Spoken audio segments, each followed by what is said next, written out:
Hi guys, my name is Christine and I'm a dating, relationship and personal development coach, and today I'm talking about find someone who chooses you.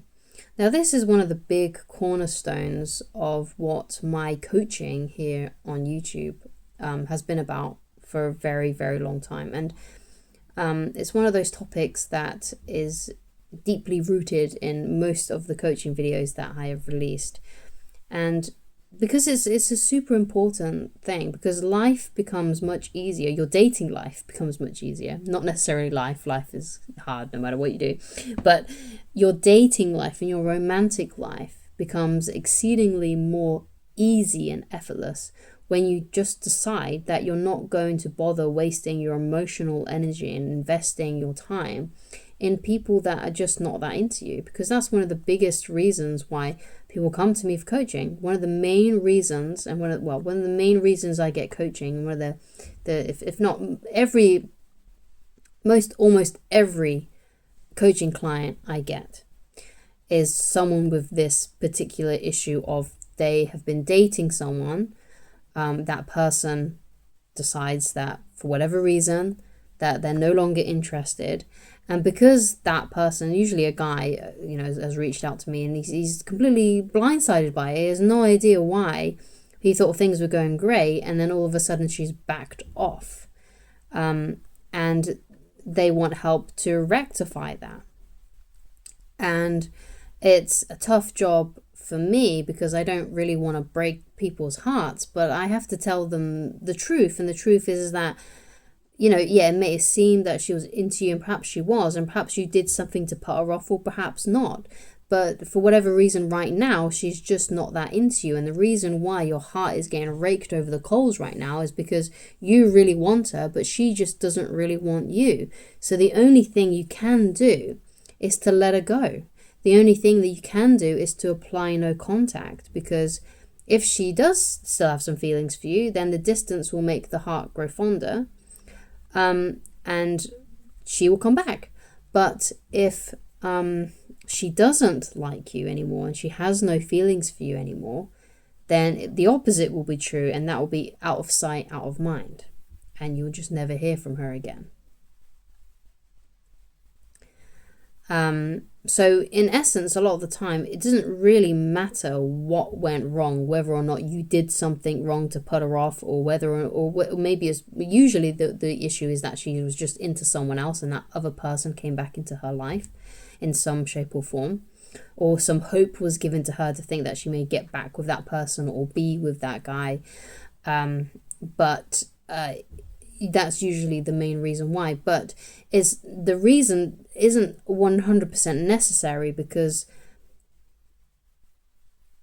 she's not here. She's not with you. She's not next to you. She doesn't want to date you anymore. She's not talking to you as much. She's not engaging with you as she once was. That's what needs to be looked at and addressed and taken to heart, and to then move on, because that's all you can do in that circumstance. Because if you do the opposite and you beg and you plead and you chase,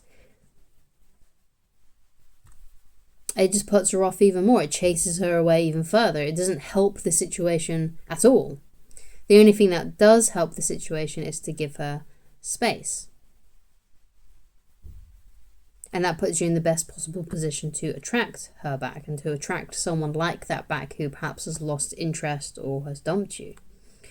But when you really get into the idea of finding someone who is enthusiastic about you, when you get enthusiastic about the idea of finding someone who's enthusiastic about you and only settling for that and not settling for anything less than that, so you decide that I'm not going to engage with anyone who's giving me mixed signals, I'm not going to engage with someone who's playing hot and cold, I'm not going to engage with someone who only just wants to be friends, I'm just going to let that person go, and I'm going to find someone. I'm going to continue to date people and meet people until I find someone who actually really wants to be with me. And you'll know if they really want to be with you, because everything just becomes extremely easy for you. All you have to do is ask them out, and they say yes, they show up to the date. Very basic things, right? They show up to the date.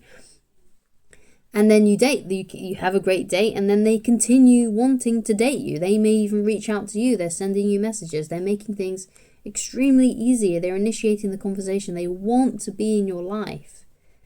And that's why it's so important to choose someone who chooses you, because everything other than that is just extremely excruciating and difficult to go through. And I've been there many times, and I understand the mindset too of why it's hard to let go of those kinds of people. You know, the women that you are really into, or if you're a woman watching this and you're straight, then the men that you're into, it's difficult.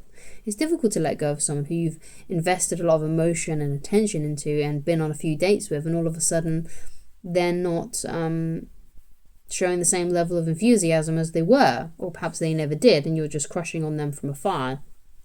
It's hard to let go. And I've been in both of those boats, you know, liking someone from afar and then revealing how I felt and have my heart stomped on. And I've been on dates with women that I thought were going really, where I thought it was going to go really well, and all of a sudden she just disappeared.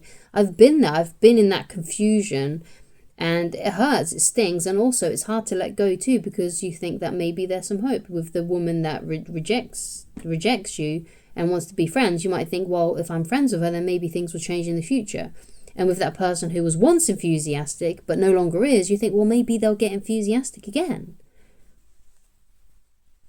So you stick around, you keep messaging them, you keep trying to make things happen, you keep hanging out and trying to navigate that and try to get them to feel things for you again that they once did but no longer do, or to get them to ignite a feeling within them that they've never felt. And it's just a very long and difficult process. I'm not saying that those kinds of things don't ever work out, because in those rare occasions they do.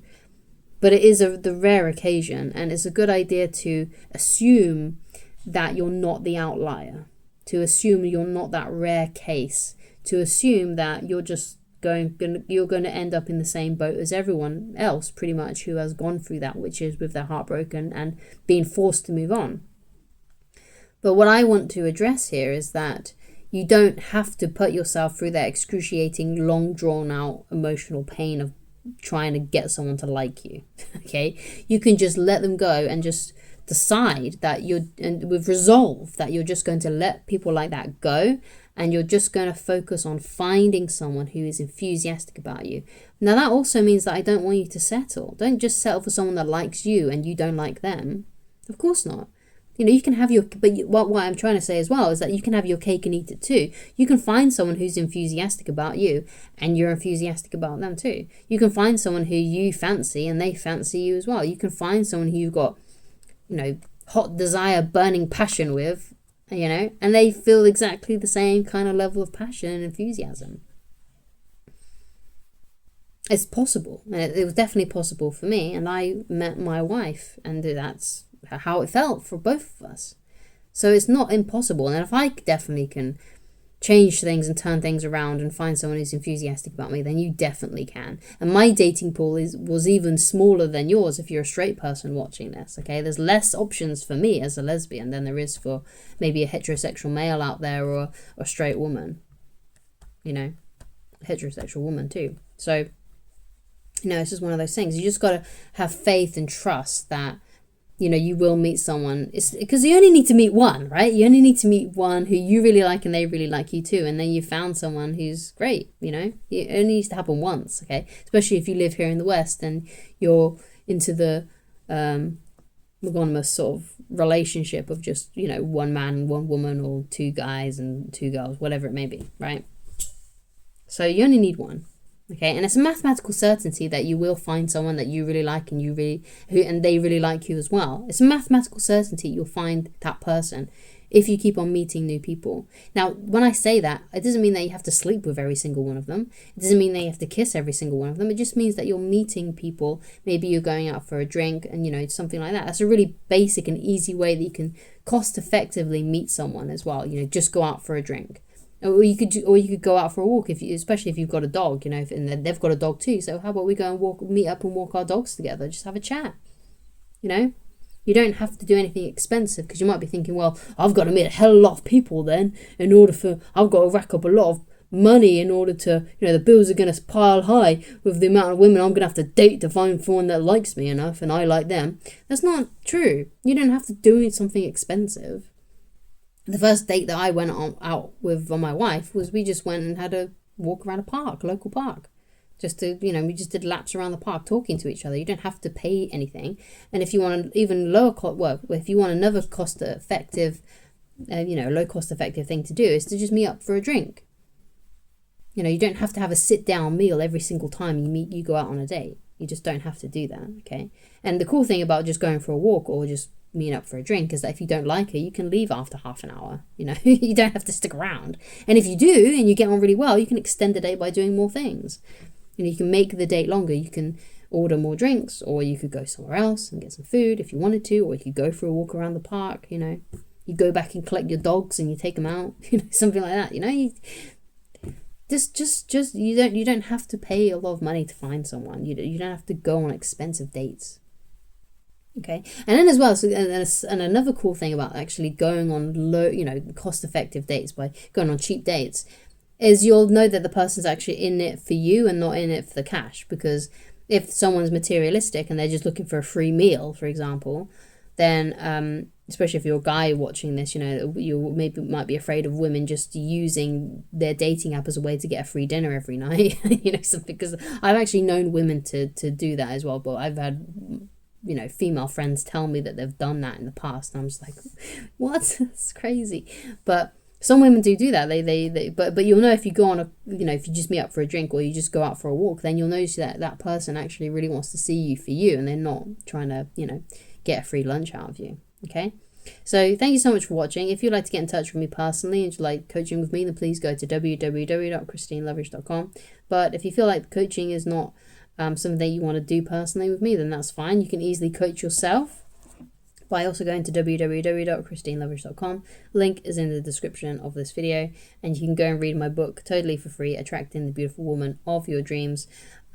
Just go to the menu on the website and then click on the book, and it'll take you straight to the PDF reader where you can read it 100% for free. You don't have to sign up for anything. You don't have to log in. There's no weird, confusing landing page. The only thing else on the page is a link to Amazon where you can buy the Kindle version or the physical copy, which has a nice discreet spine if you don't want to advertise having a dating book on your shelf. And if you do that, that's a great way that you can support me. If you enjoy the book or you've been a long-term follower of mine and my coaching has helped you, it's a really, especially the Kindle version, if you get the Kindle version, it's a really low cost effective way that you can support me. Okay. And it'd be really great if you could leave a nice review either about the book or about my coaching in general. And obviously other cost-effective ways that you can support me is subscribing to the channel and leaving a like or a comment on the video, so it helps the algorithm and all that kind of stuff. So thank you so much for watching. If you'd like to get in touch with me personally, you know what to do. Just go and follow that link in the description, and I shall talk to you again very soon. Goodbye.